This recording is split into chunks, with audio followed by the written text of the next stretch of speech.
going to do our best to include everyone that's not here in the office tonight. If I don't catch your voting or your your motions and so forth, just say them out loud if you don't mind. Say I'll agree to pass, or whichever you wish to say, or I'll move or second and so forth. So if you have any questions, put your hands up and we'll do our best to catch them. And if I don't catch them, I'm sure Linda's going to be watching you also.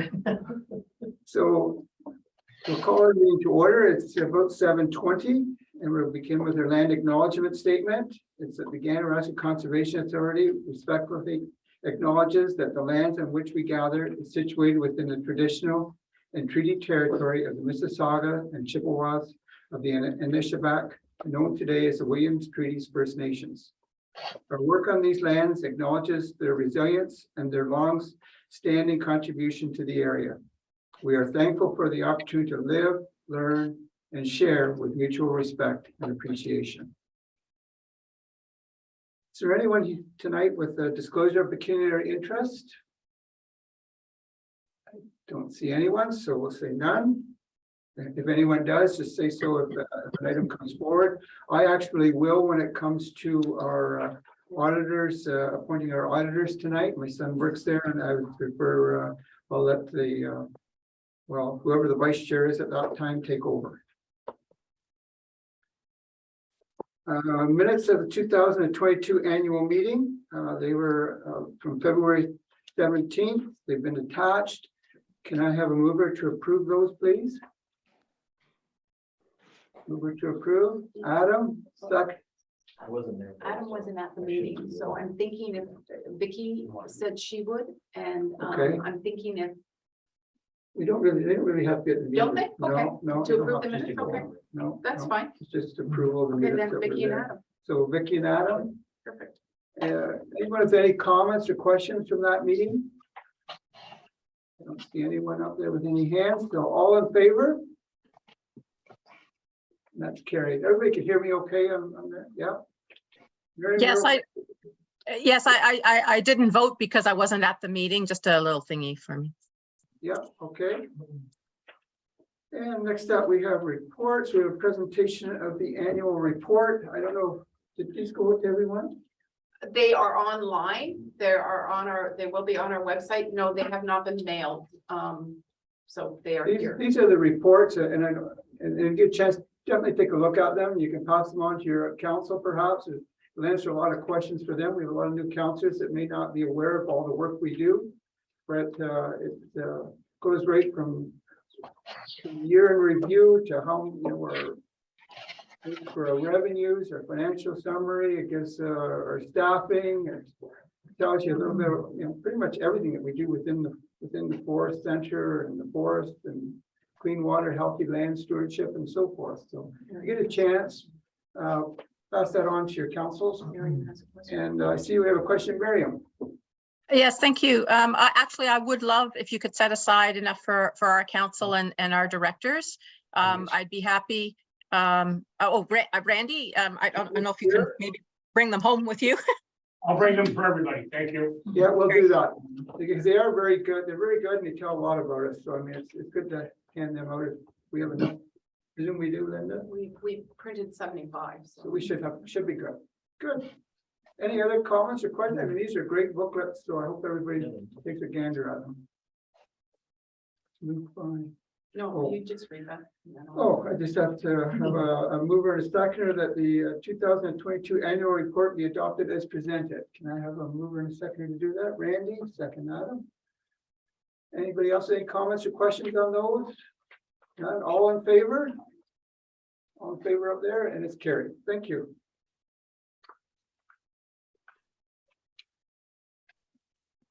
And next we have the presentation from our CAO Secretary Treasurer's report.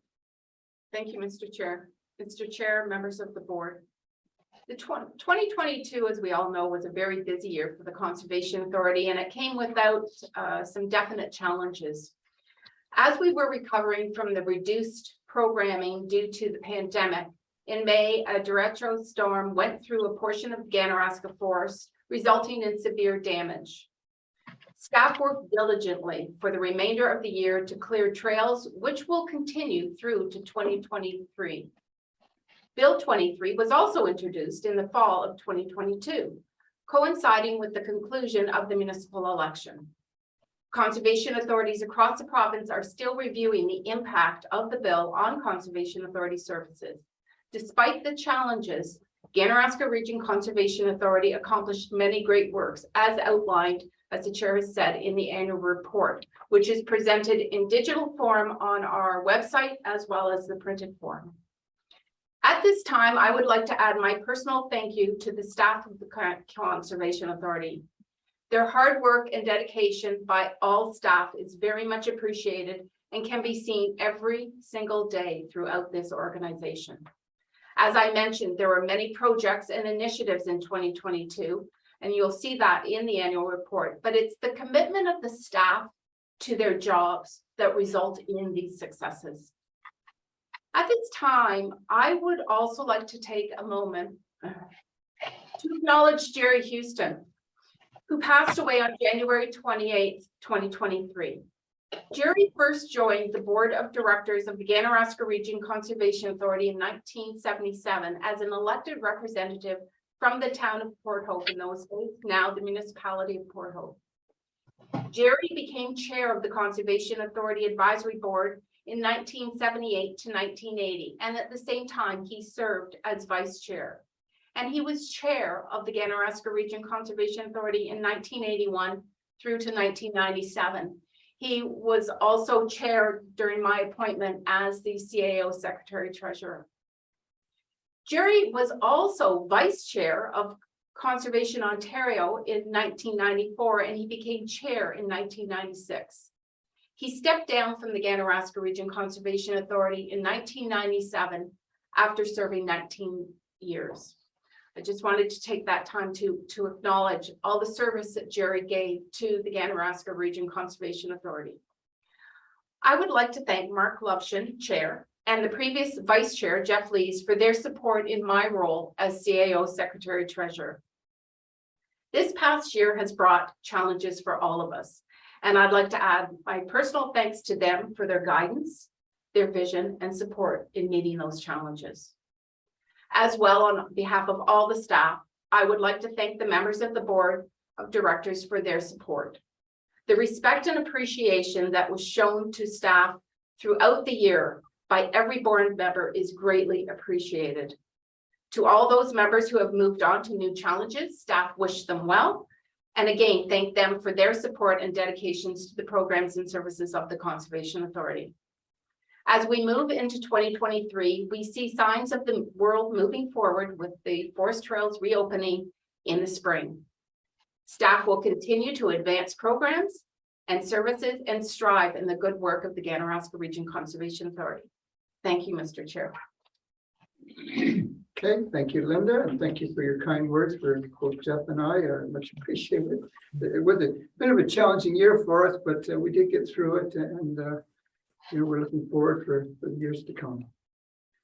Can I have a mover and a seconder that the CEO Treasurer's report be received as presented, and further that all action by staff be approved? Can I have a mover to do that, please? I got Miriam, second by Tracy. Anyone with any comments or questions? Anyone? No? All in favor? Carried. And next up, we have our financial statements with Mr. Glenn Tozier from Lynch Rutherford Tozier. And Glenn, would you like to maybe introduce yourself? We have some new members and some of them have never seen you before. So I'm Glenn Tozier, partner with Lynch Rutherford Tozier here in Port Hope. We've been the auditors for a great number of years, and glad to attend in person the annual meeting. By the sound of it, the first time it's been back in the boardroom for a while. So people are slowly getting back together. The audits, the draft audited statements are in the package that went out. Our part of the statements is the independent audit report that I'll read a couple of paragraphs from, and then I'll pass it over to Linda to kind of highlight some of the numbers and field any questions. So the independent audit report is to the members of the Ganaraska Conservation Authority. The opinion paragraph is: we have audited the financial statements of the Ganaraska Conservation Authority, which comprise the statement of financial position as at December 31st, 2022, and the statements of operations, changes in accumulated surplus, changes in net assets and cash flows for the year then ended, and notes to the financial statements, including a summary of significant accounting policies. In our opinion, the accompanying financial statements present fairly in all material respects the financial position of the authority as at December 31st, 2022, and the results of its operation and cash flows for the year then ended in accordance with Canadian public sector accounting standards. A number of paragraphs after that, there's the basis of the opinion, the responsibility of management, the board, and staff, and then our responsibilities kind of go from the bottom of that page onto the next one. And when it's approved, it'll be signed Lynn Rutherford Tozer, and if it's approved at today's meeting, it'll be dated today's date, February the 17th, 2023. And 16. 16th? February the 16th. Thank you, Glenn. Questions for Glenn, anyone? Who's Glenn? Glenn Tozier is here. Oh, I'm sorry, or was that the speaking? I don't know. Who spoke? Oh, it was Mary. Yeah, no, I'm going to be answering. Okay, The numbers. yeah, your question's coming up, and we appreciate having the question ahead of time. Anyone else got any questions for Glenn? No? Okay, thanks, Glenn. Thanks, Glenn. And we'll go on to Linda. She's got Yes, thank you, Mr. Chair. So I'm not going to go through all of the financial statements. Miriam did send a question in advance, and I am going to, I would be presenting the statement of operations anyways. So it actually segues very well in the question. So the budget for 2022, we did budget to remove $362,500 from reserve. It's not a deficit. We budgeted to remove it from reserves for furnace, for trucks, for different purchases and different improvements, doing the gym, 100,000 and doing different items. We did not do that through different circumstances. We didn't replace a truck. We did buy a truck. We didn't replace a truck. So it didn't come out of the capital asset reserve. The furnace is actually, the chair signed the check today for the furnace. And next year we're thinking of doing the presentation when we're taking things out of the capital asset reserve, that we'll present it differently. We're in discussions, Glenn and I, about the presentation, so it doesn't show like it looks like a deficit. So the municipal levies came in, of course. The general municipal levy supports all those programs that don't have outside revenues or needs to be subsidized with outside revenues, and those are spent to the full. The benefiting levies are those levies where we partner with our municipal partners on different projects. And when a project is not completed, such as a climate change strategy, or such as maybe some annual report card updates, those funds are deferred. And you'll recall, some of you, but you'll see in the May budget, there will be, when we're budgeting, you'll see deferred and the amount that was deferred to 2022. This happens every year. And basically it's because we are preparing our, we're moving forward with projects in January, but many of them are last year's projects, because the municipalities, you're still in your budget negotiations now, you're just finishing them. So by the time that we get the approvals, we're partway through our year. So then we take those funds and defer some of them into the next year to complete those. We are quite aware, and the municipal partners are aware, that we do not necessarily complete those projects within the same year they're approved. So that this year, when we go down we can see that,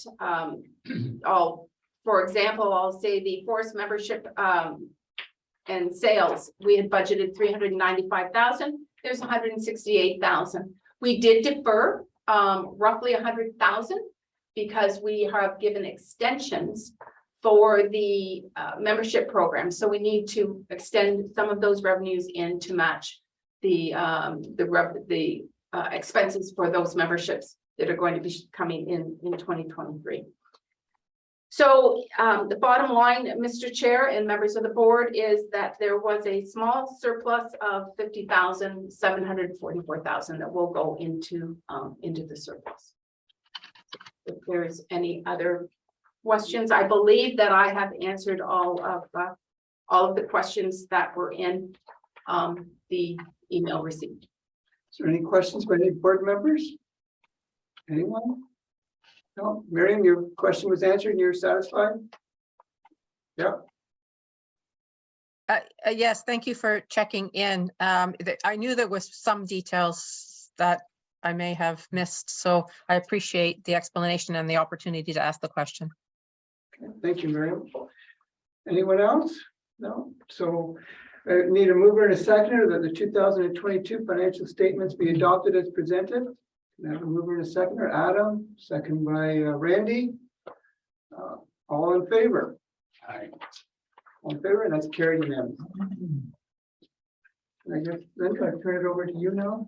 Yes, Mr. Chair.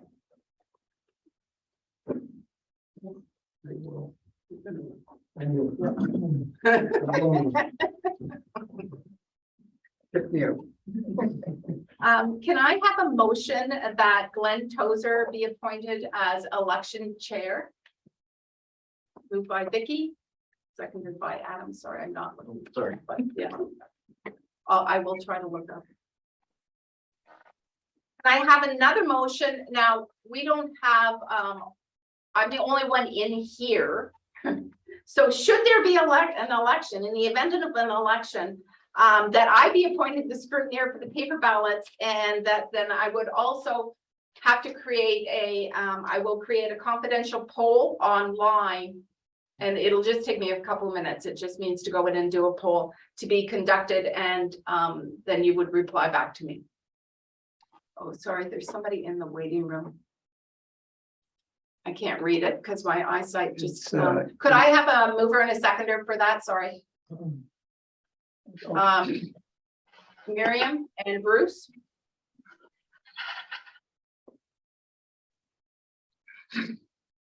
Okay, Glenn, you are on.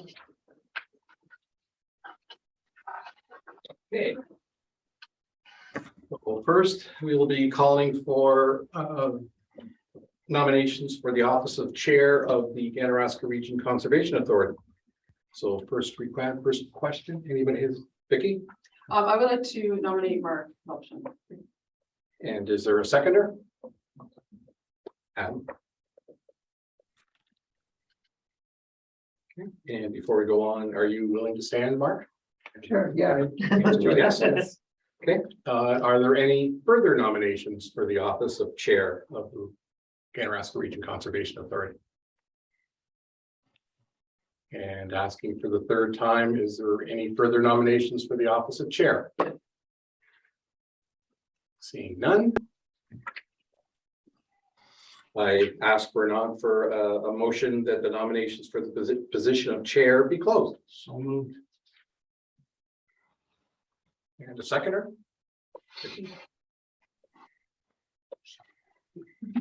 Vote. All those in favor? Yep. All those in favor? Aye. Congratulations, Mark. Thank you very much.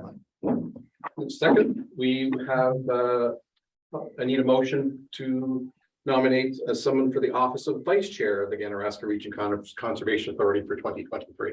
I'd like to nominate Vicky Mink. And the seconder? Oh, Tracy. Tracy. Let's get somebody that's not in the room. Tracy's up there, yeah. And Vicky, are you willing to stand for Vice Chair? Yes. Okay.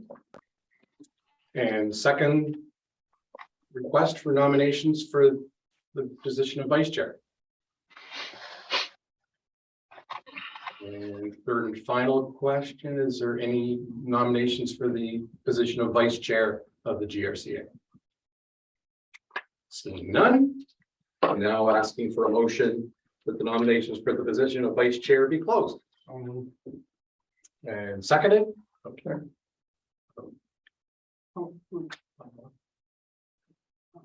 Somebody up there, Bruce. Just trying to get people off the board rather than having everybody here. Oh, Willie's there. Okay, and all those in favor? Thank you very much. Didn't have to do any scrutiny. I'm glad because I did. Didn't have to send up on the computer. Right. Pardon? You're Willie down at school? Yes, Okay. I do. And Lance is here. Oh, is he now? Yeah. Good. Everybody's here now. It was said they would be here. Great. I've let them in. I didn't know if you knew or not. It's so Well, far I away. had to let them in. Okay. But thank you, Mr. Chair. Well, next up, we have the appointment of our banking institution and our signing officers, and there was a report attached. Can we have a mover to go forward with what, with the staff report, and that would give the CAO, Secretary Treasurer, and the either the chair or the vice chair signing authority, and that we also continue on with the Bank of Montreal. Can you move to do that, please? Margaret, seconder. Willie, any comments or questions on this? All in favor? That's carried. And we have an appointment of a borrowing resolution that can attach. 250,000. Is that enough, Linda? We've never gone into it, Mr. Chair, since I've been here. Okay, good. So we have a resolution for the 250,000. Go ahead, mover to go forward with that, please. Mover, please. Adam, seconder, Tracy. Any comments on this one? All in favor? All in favor? That's carried. And the appointment of the solicitors, the authority solicitors, Man McCracken and Associates in Port Hope. Can we have a mover to go forward with their solicitors? Mover, please. Adam, seconder, Margaret. Any comments or questions? All in favor? It's carried. And Vicky, I'll let you do the appointment of the auditor, please. Oh, yeah. I won't vote on this, I'll just look at my page. So I have here, a motion that the firm Lynch Rutherford Tozer Port Hope be appointed as the auditor for the Ganaraska Region Conservation Authority for 2023. Can I have a mover, please? Anybody else? I have, we have Tracy and a seconder, please. And who's that in the corner? Oh, Margaret is doing. Oh, Margaret, okay. All right, and I will call all in favor.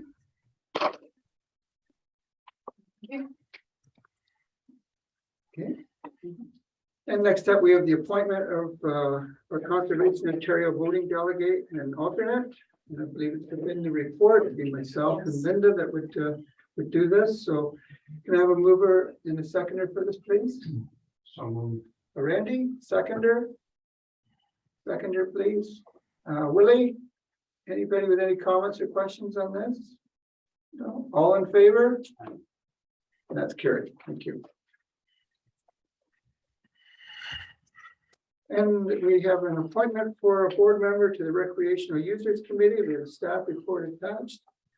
And I believe we have interest in Linda. I'll let you, since you were speaking to. Mr. Chair, I did approach Lance to be the representative of the board of directors, and I believe he has accepted to be that representative. Okay, Lance, I can't see. I guess you're just your video is not on, but I presume that's you're willing to step forward and be on that committee. Yes, I would. Great, we're glad to have you, and I think you'll enjoy that. You Yeah. may want to speak with Tracy a little bit, and maybe she'll give you some background, maybe at another time, and maybe she can fill you in a bit about your duties and so forth, and even the staff here is very good to get some information from. Great. I look forward to it, guys. Thank you. Great. Well, thank you for doing it. And can we have a mover and a seconder to we appoint Lance to that committee? Mover and a seconder, please. Miriam, seconder, Bruce. All in favor? That's carried. You have the meeting schedule and the staff report attached for information purposes. Can we have a mover and a seconder to Move the schedule as presented. Tracy, seconder Adam, all in favor? That's carried. And now we have a presentation from our staff here dealing with the Ganaraska Forest update. Who's doing that? Mr. Chair, it will be started off by Gus and then Ed. Gus and Ed? Great. So Linda, I just need you to allow me to share the screen. Oh, I'm sorry. Yeah, Sorry, Aisha. I have to see where that is. It's so far away. Yes. I think it's there. Okay, yeah, that worked on my end. All right. All right, so Mr. Chair, when can you see that? Yes. Yes, we can All see. right. So I'm just gonna be the slide flipper for tonight, so. Go ahead, Gus. Right on. Good to see everyone again. So we're going to be giving another update on how our storm recovery has been going. On my end, I'm going to be speaking about all the forest management operations that have been going on, specifically our salvage harvest. So you guys know our salvages have been done pretty much since the beginning of the new year. So it's not a whole lot of new information for those who have seen some of our previous updates, but for the fresh faces on it, I figured it would probably be valuable to give one final update, at least on my front. And then once I'm done, Ed will be taken over to speak on recreation. So next slide there, please, Pam. So that's just a little look over what we're going to be going over tonight. We're going to be starting right from day one with our assessment. I'll speak a little bit to the logistics of organizing the salvage harvest and how they went when the machines were in the bush. And then eventually we'll take a look at what's it looking like for next year. And I hope you, sorry, Pam, just go back. I love this picture that I took. When we were doing our assessments there, that's kind of summed up the last 5 years that we've had going in there. So a little bit of humor, I feel like always helps this situation. Next slide, please. So immediately after the storm, one of the first things we had to do was figure out exactly what we were up against. So initially the conservation land staff, we were trying to get in on the ground. We very, very quickly figured out after days of cutting that wasn't necessarily feasible. I can't really speak to exactly how many days it was, but I know come to the time, it was probably about a weekend, we still hadn't made it into most of the interior of the entire forest. So we quickly realized that we were going to also need some sort of an aerial survey just to kind of get an idea of what we were dealing with. We had thought about drones at first and looked into those. However, the drone work that we needed, we required georeference data just because as soon as you get up in the air, it's very difficult to tell what's what when you're looking at just an ocean of trees. So unfortunately, it just wasn't economically feasible to get drones in. So the way that we did our survey is I actually got up in a plane from the Peterborough airport with one of our staff from the GIS department, Alyssa. And we went in and pretty much while looking at the plane, I had a paper map in front of me and I was looking at my navigation app that I use when I'm out on the field. And I was pretty much just drawing circles around everything that I could see that was blown down. So what we saw once we got into the air was that there was 3 core blowdown areas. And then also across the west and central, there was a lot of smaller blowdown patches that were kind of scattershotted right across. And then combo that with what we were seeing on the ground, we were finding trees down on essentially all of our trails. And just speaking to that picture right there. So if you look at the top where the white bit is, that's actually the forest center right there. And this is the blowdown patch that was just west of the forest center. Next slide, please. So just some more pictures of what we were kind of seeing just after the storm. On the left there, that's right in the heart of one of those thick blowdown patches, one of those major 3 core areas that we were finding. And then on the right there, that's just an example of what some of our trails look like.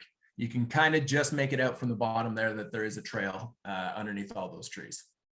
Next slide, please. So after we had figured out what we were dealing with there, I reached out to a lot of the other foresters in Southern Ontario just to get some advice. And there was 3 very consistent themes that I got back from them. One was to get the mess cleaned up as fast as we could. The second piece of advice was to work with people that we know and trust. And the third was, if we can financially break even on this job, then we're doing fantastic. So the main essence, though, that they really stressed to us was time. And the whole reason with that, given when the storm hit in the middle of the summer, when pine trees, which was pretty much the core of the damaged area, are exposed to the summer heat, they very quickly stain bluish in color. And then eventually it becomes to the point where the mills can't even use that wood. So if we were trying to get loggers in, because these blowdown areas were so hazardous, far too hazardous for us to clean up on the ground. If we were trying to get a logging contractor in to clean up the big mess with through a salvage harvest, a mechanical salvage harvest, if that wood was not of any use to them, we're now looking at an operation that's got to come out of pocket. And it very quickly becomes economically not feasible to do that. I asked some of our loggers who actually helped on our salvage harvest what they were charging out to some of the jobs that they weren't getting any material back on. And I was quoted at $6,000 a day to run the machines.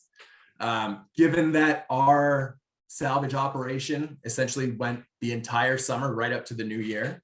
I didn't calculate the exact math on it, but I'm sure that'd be quite costly if we were looking at that out of pocket. So another reason why we had to work really quickly, aside from making sure that it was economically feasible for our logging contractors, was if that stuff is left on the ground, it then becomes a breeding ground for pests. And then those pests then in turn, we could be looking at infestations in our healthy standing material that wasn't damaged in the storm, just resulting in a completely a compounding forest management issue. So it was very important that we got in there as quick as we could and facilitated our logging contractors getting that cleaned up. So in order to do that, we had to tender this out as a scaled volume sale. Now, this is different from how we normally do our harvest operations, where instead of going in and marking the trees, estimating the volume, and then our loggers bid on our estimations, this time they were pretty much just going and picking up everything that was damaged. So there would be no trees marked and no way for us to know exactly what the volume is. So the way that we do this sale is essentially the loggers go in, they clean up the material, they truck it out, and they'll weigh it at the mill. When they weigh it at the mill, they get a slip that says how much the weight was. They give us a copy, and then that's how we invoice. So when we put out our tenders, the way we organized it, we put out 3 tenders for the 3 main big areas. And then for the scatter shot one, we also put out another tender, but I'm going to speak to that one a little bit later. But on the 3 main tenders, we sent them out to all of the contractors who we normally work with, like in the past 5 years, people that I've had direct experience with. And we only got 2 bids back. One was from Holcomb & Son, who was scheduled to do some of our annual scheduled thinnings out in the West Forest. And also the other bid was from Robinson Forest Products, who was, although they weren't directly the purchaser of one of our scheduled thinnings, they were subcontracted by the organization who did win the other tender. So both of those outfits were going to be working in the bush. I have had a lot of experience with both companies, so I know that they did good work, and I was very comfortable in working with them. And then pretty much it just came into timing. When could we get people in? Speaking with Holcomb, it was looking like they were only able to get in around mid-August, whereas Robinson was able to get in mid-July. So with time being of the essence, we awarded 2 of those tenders to Robinson. And then the third one I'm going to speak to in just a second. So if you can flip to the next slide there, Pam, please. So just to show you guys where these main 3 areas are, this was the biggest salvage area. This was up at the Boundary Road and Ganaraska Road area.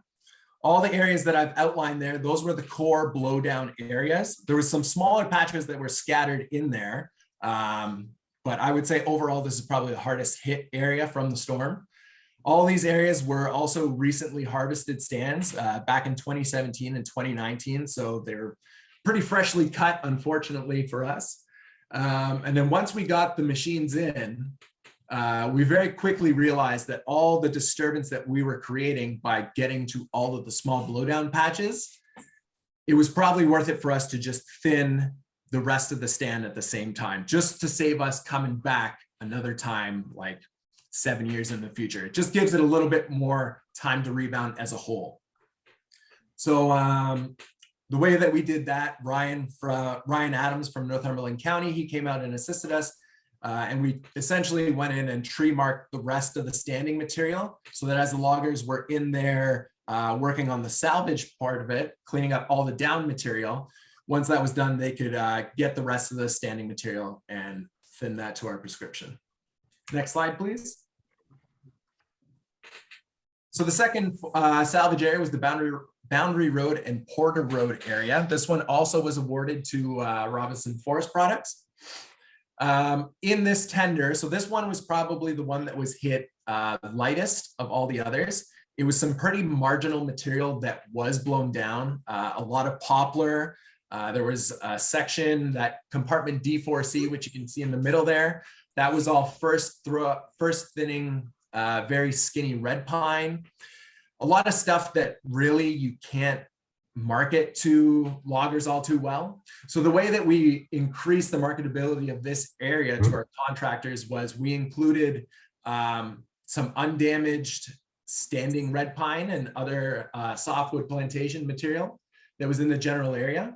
All this stuff was scheduled for thinning in 2023, so it was right on schedule with it. With the idea being that, okay, we'll get in, we'll clean up the blowdown, and here's a little bit of extra material just to make the money work on your end, and also to make sure that we're getting our stuff cleaned up. Next slide, please. So our third salvage area was the area by the Ganaraska Forest Center. Most of it was to the west of it, but there was some that creeped along the north end there. This contract was awarded to Cedarscape Industries, who I'm going to talk about in just a second. But this was the area that I showed the aerial image of. I will note that on the west end and also the east end of this blowdown chunk, those were parts of our regular scheduled operations.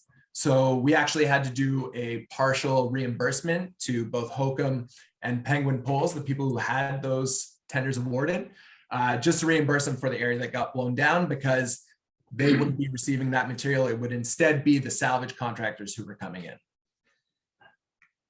And the next slide, please.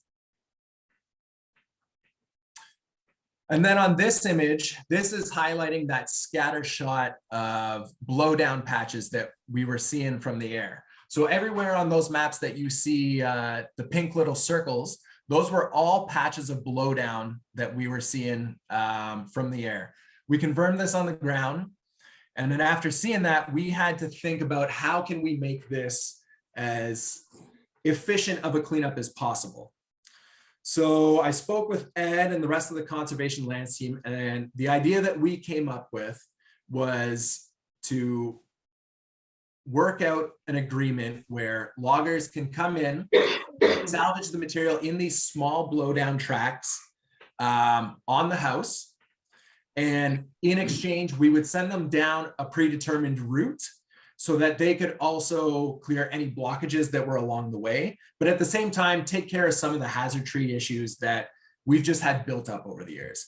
So this could be patches of dead trees that are adjacent to trails that are of obvious clear hazards, or they could be compromised trees, whether from the storm or not. And then pretty much the loggers would start in a softwood area where there's pine, again, working against the clock on that stuff. We'd bounce them around to the small pine blowdowns along this trail route, eventually getting them into the third salvage area down by the forest center. And then we would send them back up along the trails, focusing primarily on the ski trails and some of our other main routes. Just with the idea of like, okay, if we're going to be stuck on the ground cutting as much as we can by hand, where can we send these machines to do basically to get the most amount of ground covered as possible. So for this operation, we wanted to make sure that the economics were working with our logging contractors. So I really wanted to get someone local in. And the person I solicited, his name is Dan Gorman of MD Forestry, and his family actually lives out in the East Forest in the Woodvale School area. He's worked for us in the past through Triland, as well as subcontracted to Heidemann and Son. So I've had a lot of experience with Dan in the past. And he brought on a partner in Cedarscape Industries out of Fenelon Falls, who would essentially be the title holder on the salvage, mostly just for logistics and WSIB and that stuff. And then Dan would be the primary person who would be working the cleanup. So again, prioritizing timing, both Cedarscape and Dan were able to start early in mid-July. So we awarded them this work for wood contract, as well as the third main salvage over by the Forest Center. Next slide, please. So dealing with the salvage, just some logistics that kind of went into organizing everything. So obviously, as I mentioned, with a scaled volume sale, it's not our normal route of doing a timber sale. So there was a bit more administration that was required. It wasn't too overwhelming. As I mentioned, a lot of it is collecting the scale tickets, keeping track of weights and volume that's coming out, and then issuing invoices to our contractors.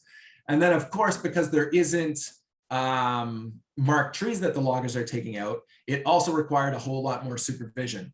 So to start, I was essentially out daily with our logging contractors, making sure that they were taking only damaged material, not creating any unnecessary damage, and essentially just doing a clean job. And I kept that up for several weeks, couple months. And then once things really started getting rolling and we had a system in place, I eased that up to about 2 check-ins a week, I would say.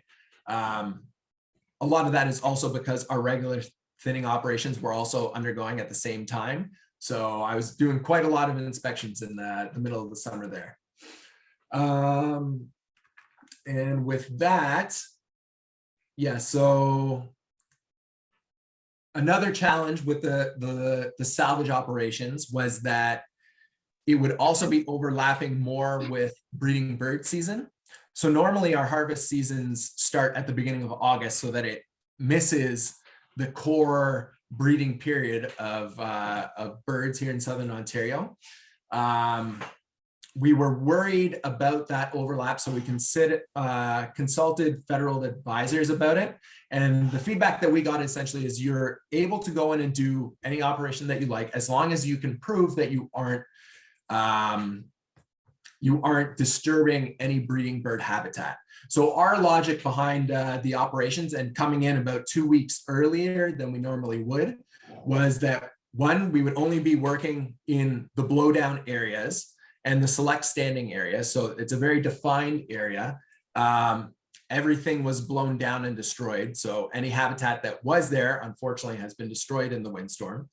Also, the areas that we were working in during that overlap period were in plantations because we were prioritizing the pine areas. So that's already very marginable habitat to start.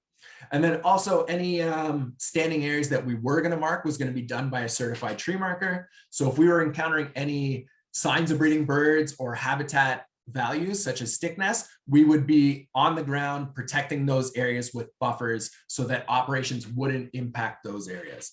And then also, as I mentioned, the ongoing supervision and near daily inspections was another way for us to validate that, okay, we're doing good on that front. So all said and done, once we factored in all those logistics, we are expecting the salvages to take up the entirety of the forestry field season, and it definitely did. Next slide, please.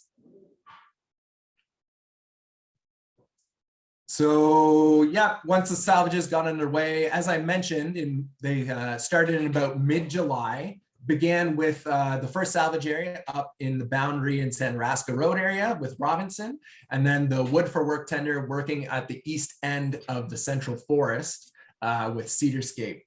So as I mentioned, we were doing near daily inspections to start, and those eventually tailed down to about 2 per week.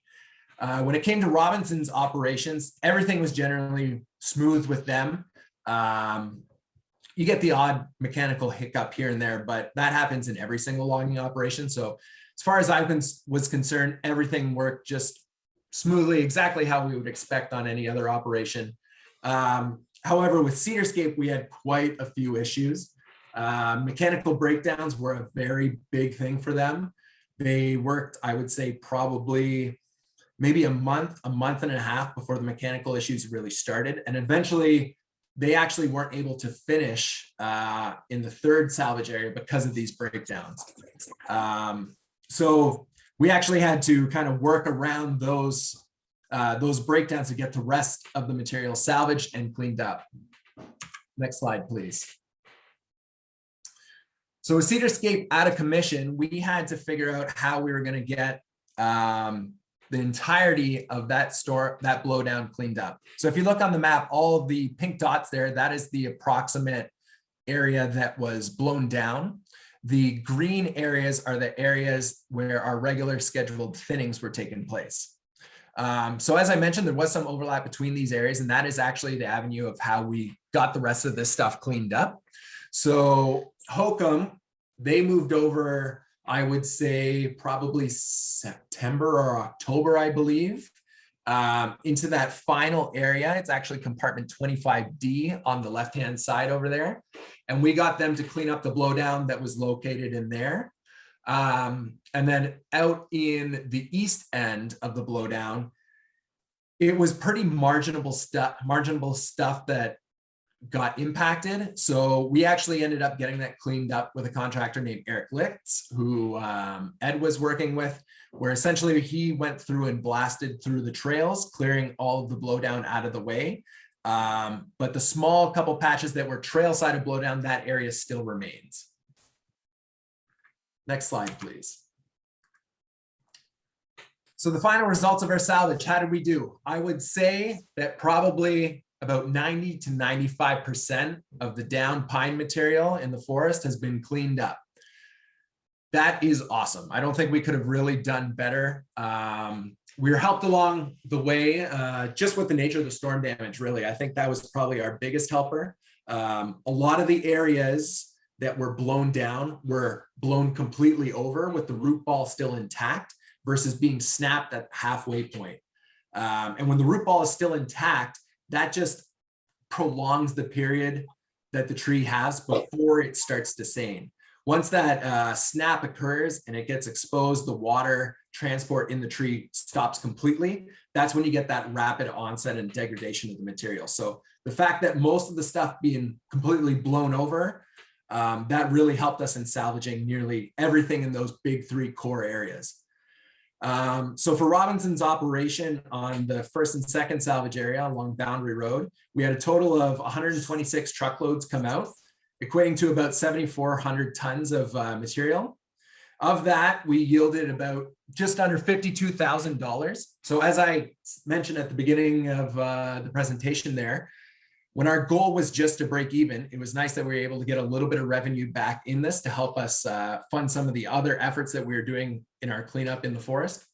And for that, I completed 21 inspections. The first one, as I mentioned there, mid-July, July 19th, but the final inspection for the salvage occurring on November 10th. Once Brandon had finished in the salvage areas, he then moved over to the Penguin Poles block just east of the Forest Center there and started that operation, which he actually just finished. And then for Cedarscape's jobs with the work for wood, that scatter shot of blowdown, and then the third main area over by the Ganaraska Forest Center, we had 23 truckloads of material come out, approximately 1,100 tons of material, only yielded about $7,700 on this. But again, that's just simply because of the amount of mechanical breakdowns that occurred with them. So I did 17 total inspections for them, first one being July 12th, the final in September 22nd. However, as mentioned, it kind of tailed off towards the end there because of the mechanical breakdowns. There wasn't a lot of progress happening as of late August. Next slide, please. And just some more post-salvage shots here for you guys that I want to show off. This is up in the Robinson cut on the south side of Boundary Road. So on the left there, you can see he came in, cleaned up all the down material, looks good, slash is kept to a minimum. That one was a little bit more piecemeal rather than a big core blowdown, like a big patch like you see on the right-hand side. But same job, just a little bit further down the road. So he's come in, cleaned up all the down material, and in the same breath, also created a nice little seed bed there for those oaks in the background and those white pines to seed into. Next slide, please. And just to end my presentation there, I want to speak a little bit to what's going to happen this year coming. So what we're looking at, we still have some areas to be cleaned up, mostly in those scatter shot areas. And what we're going to be doing is basically assessing whether it's feasible to go in there or not. I actually just listened to a presentation the other day, speaking a lot to storm salvages. And one of the tenets that they stressed, which I agreed with, is just because it's blown down doesn't necessarily mean it needs to be cleaned up. From the forest perspective, our forests in a completely natural setting, completely away from humans, they are shaped by natural disasters such as these windstorms. They are resilient, and without our intervention, they will heal themselves naturally. So just because it's down doesn't necessarily mean that it needs to be cleaned up. And that's what we're going to be exploring going forward, whether or not it's worth it from a recreational and especially an ecological perspective. So we also still have this standing material from the second harvest area. I forgot to speak to that when we were on that slide, but pretty much once Brandon had gotten in there, we focused him in on the areas that had been blown down. And because of just the way that things were progressing, we wanted to get the forest open as fast as we could. So we ended up postponing that stuff to 2023, just so that he could make his way over to the main thinning area by the forest center, just to speed up the process. So he'll be coming back in the summer of 2023, or the fall of 2023, sorry, to finish that thinning. And then also we have our 2023 scheduled areas. So the storm unfortunately hit a lot of the material that was scheduled in 2023 and 2024. So I had to do a little bit of jigging of the forest or the harvest schedule just to make the logistics work a little bit more. You don't want logging operations tripping over each other. As soon as you're dealing with big equipment, safety's first. Makes sense to keep people out of each other's way. So on the maps there, I can show you guys where we're going to be looking at for next year. The orange area is the remainder of the salvages that's going to be harvested by Robinson. And then the blue areas there are some red pine thinnings, mostly smaller material, small saw log material. We're going to be targeting, in addition to some smaller saw log stuff, I'm also going to be thinning the rest of the material by the forest center that wasn't damaged in the storm, just so that everything is staying on the same schedule for management purposes. And then our last area is going to be out in the hole in the wall area of the East Forest along 10th Line and Walker Road.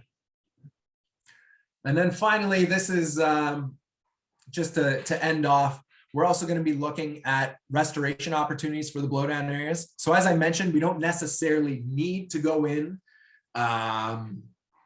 to restore these areas. The forest is perfectly capable of restoring on its own. A lot of the blowdown patches, actually, they're not super wide, which almost is beneficial for regenerating the species that we want in red oak and white pine. So I think in a lot of the, especially the scatter shot areas and some of the smaller blowdown patches, we're going to be just leaving it as is so that the forest can regenerate naturally in those areas. Maybe we'll go in and do some additional tending just to keep invasive species out and give our desirable species that leg up to succeed naturally. And then we're also going to be looking at some other opportunities in the big core areas around like Boundary and Ganaraska that maybe we can possibly reforest. But a lot of that is, of course, depending on funding and all the other logistics. So we're not quite at that point to have a confirmed plan, but that's where we're looking to next. And with that, that is all I've got. Ed can take it away.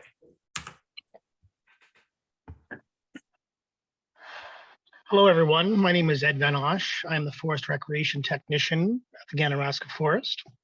Tonight, I'm going to be giving you an update on the trail recovery and partnerships. So if we go to the next slide, please. Thank you. We'll be speaking about trail recovery activities prior to opening day, which is on May 1st, 2023. Staff have identified the need for incorporating professional forestry or arborist companies into assisting us with clearing single track. So we have put out a request for quotes from qualified contractors.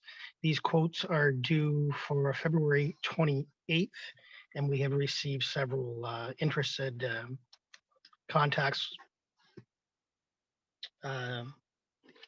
The contracts for these will be awarded to qualified contractors, and the work will take place between March and April of this year. Like I stated, that's pre-opener, so we're ready for May 1st.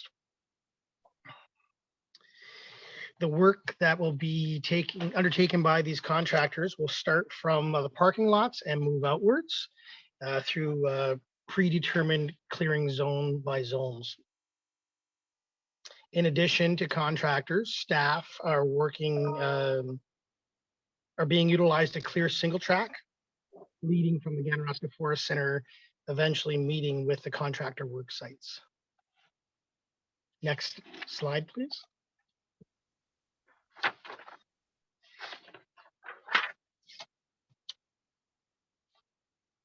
So we've also been working on our volunteer trail maintenance program. Over the past couple of months here, we have developed a new opportunity for volunteers to contribute to the management of the trail system that we offer at the Ganaraska Forest Center, or at the Ganaraska Forest. This opportunity will be advertised on the GRCA website if it isn't already. The reason why we developed this new opportunity is to account for hazards and cover liabilities that GRCA has updated the volunteer program to represent this. The volunteer opportunity will work in 2 stages. The first stage will deploy volunteers, and they will traverse single track and remove any woody debris using hand tools. When a large trail blockage is encountered, less than 1 meter in height, volunteers will remove that blockage. If it's over 1 meter in height, they will report that blockage to GRCA staff for staff to take care of it. The reason for that is just to ensure safety of the people that are involved in this volunteer opportunity. Stage 2, the volunteers will traverse single track, and they'll be clearing debris left over or vegetation that is encroaching the trail after contractors or staff have gone through. So this volunteer opportunity is asking people for different degrees of work on the clearing the single trails. And during this operations, the general public will not be authorized into any of these contractor or staffing work areas, just for safety reasons. Next slide, please.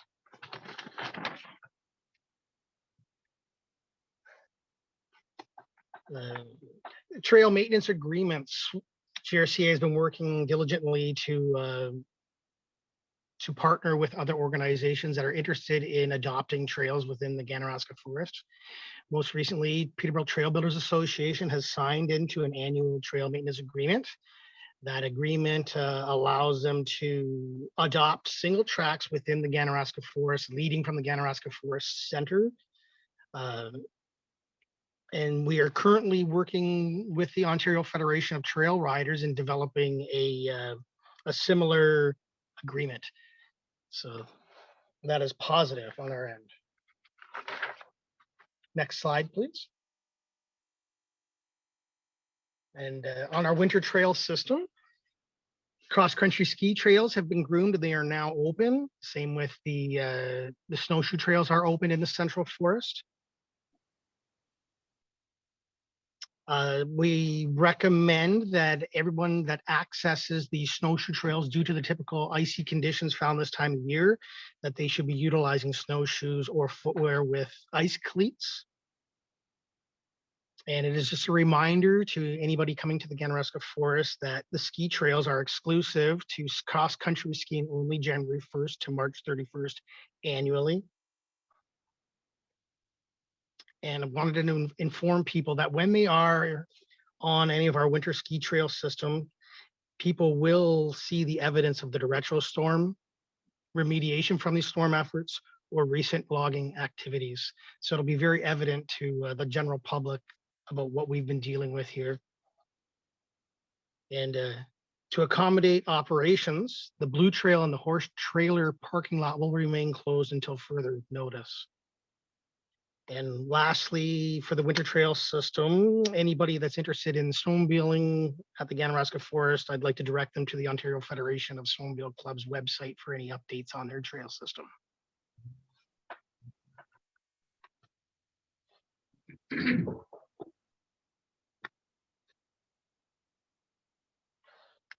Mr. Chair, that concludes our update for the new year. Thank you very much. I'm sure we're gonna have some questions. So I see Randy's already got his hand up here. So Randy, go ahead. Thank you, Mr. Chair, and through you, just so I understand, these are valuable pieces of wood that have been going down, et cetera, et cetera. And just to make sure I understand, normally the proceeds from some of that would come back to the GRCA. In this instance, not only is it not coming back to the GRCA and staying with the contractor, but we've also additionally marked some trees. And they also, the revenue from those trees will also remain with the contractor. Is that my understanding? Nope. So the way things work is we essentially sell them the rights to the wood. And then any money that we make on that sale is ours to use to support our activities. If you think about the lifespan of the wood product, we're starting at the raw material. They're going to take that raw material, they'll sell that to the mills, which gets refined further, just as how the mills would then refine that further to sell it as an end product to like Home Depot or something. So they are making money on us, but that's how their business works. But any monies that we've made from the salvages, that goes back into our programming. Thank you. I understand that better. Thank you. Yep. Yep. Any further questions or comments? Anyone? Oh, Willie, yep. Yeah, good evening and congratulations, Chair Lotion. And on the presentation, thank you, Gus and Evo. Now, I had a question and just following up on what was just said. The salvage area 1 and 2. Now, my understanding was we were able to recoup $52,000, and on the can salve area 3, that was about 7,700. Am I correct in saying that? Yep. Yep. That's Okay. correct. Now, this is more maybe for Linda. When I look at Ganaraska Forest timber sales for 2022, it's about $386,089. So is this 60,000 or approximately 60,000 a part of that amount of monies? Through you, Mr. Chair, yes, it would be. We've also deferred part of the Ganaraska Forest timber sales into 2023. I can't remember off the top of my head, just because the timber processing continued in January and February. Right, ongoing. Yes, Okay. but yes. Now, for some of the ones where we are not collecting any revenues and it's a cost to us to clear out the forest, where does that show in expenditures? Is that listed under Ganaraska Forest? Through you, Mr. Chair, yes, it is. All the expenses are there. Under the Ganaraska Forest expenditures of $734,116. Now, is that all attributable to the cleanup? No, Or through you, no, Mr. there's Chair. other. No, absolutely not. No, that is the whole forest operation. So that includes the taxes. I say that because we were paying some of the taxes today. And Yeah. as well as the staff, as well as the cleanup, as well as any maintenance that would be done. But the maintenance, a lot of this, our staff did the cleanup, and as staff has indicated, we did have some contractors towards the end of the year that did help do stump removal and come in and do some cleanup. So that will be in this year as well as in 2023. Right. Okay. Thank you very much. Thank you. Okay, further questions? Tracy? Yes. Thank you, and thank you for the fulsome presentation today. You covered off a lot of topics. I'm just wondering, during the cleanup, if you had some operational pressures with timelines, just because we had a couple significant windstorms after that initial windstorm. And then I noticed this Christmas, the holidays, with such a weighted snow, I know that some of my compromised areas down at the south end of City Kawartha Lakes, trees went down again. So were you experiencing the same issues where you had to circle back and get rid of those compromised areas? Yeah, so from the salvage perspective, we were finding the exact same thing whenever we would get those big storms, that a lot of the boundaries of the salvage areas, we were finding newly uprooted trees or newly damaged trees. The way that we kind of worked through that operationally was, if we were in that area working, we would clean up the additional damage. But if it was already, if we already passed an area, we didn't go back, unfortunately. So chances are, especially for some of those areas that we started in, probably some fresh trees along trails post us going in on the salvage operations. Yeah, and that makes a lot of sense. I even, when I start looking at my bottom line on the cleanup from down here, I was, at a level, and I ended up being 60% higher when I was done. So I'm sure you're in the same boat. So thank you again for giving us the great update. And Gus, I really like that you gave a shout out on my Pontypool sign. I loved it. It made me smile when I needed it. Anyone else with a comment or a question? Anyone? No? Well, again, thank you, Ed and Gus, for all your hard work, and the rest of the staff there with Bam and so forth. And pass all our best wishes to all that are involved in that cleanup, if you would. Receive for information, Mr. Chair. Yeah, can we have a motion to receive the reports for information, please? Tracy, seconded by Willie. All in favor? That's carried. And next, we have an application to the WECI program, and that's for funds to complete the engineering assessment for the Garden Hill Dam. There's a staff report attached. First, I'll ask, is there any questions for that? Anyone? Staff wish to add anything to this before we present? No? Can I have a mover and seconder? Oh, Corey, yes? Yeah, thank you, Mr. Chair. Just quickly, Garden Hill Dam we inspect all of our dams on an annual basis, and I just wanted to indicate that as mentioned in the report, the wing walls are in pretty rough shape, and the joint locations for the wing walls, all the concrete's crumbling, and it does really need attention sooner than later. So if there are any questions, I'm happy to answer them. Any questions for Corey? Vicky, yes? Just a simple question. Is this under the highway? Is that where it's located?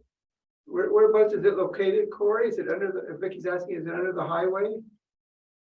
Sorry, I didn't catch the whole question, Mr. Chair. Whereabouts is it located? Is it located under the highway, or whereabouts are the wing walls? The wing walls are on the upstream side of the dam and actually protrude out into the reservoir. So they do get beaten up a bit in the spring with the ice that comes down and just the fluctuation of the water levels. So the concrete's wearing out and some of it is crumbling. So it does need to be looked at. Thank you. Yeah. Okay, can I have a mover and a seconder that for support of the application? Can I move to go forward with it? Adam, Vicky, all in favor? That's carried. And we have a motion to adjourn at 8:30, please. Vicky, second by Adam, all in favor. Okay, well, thank you, everyone, and enjoy your family day coming up, and we'll see you next month.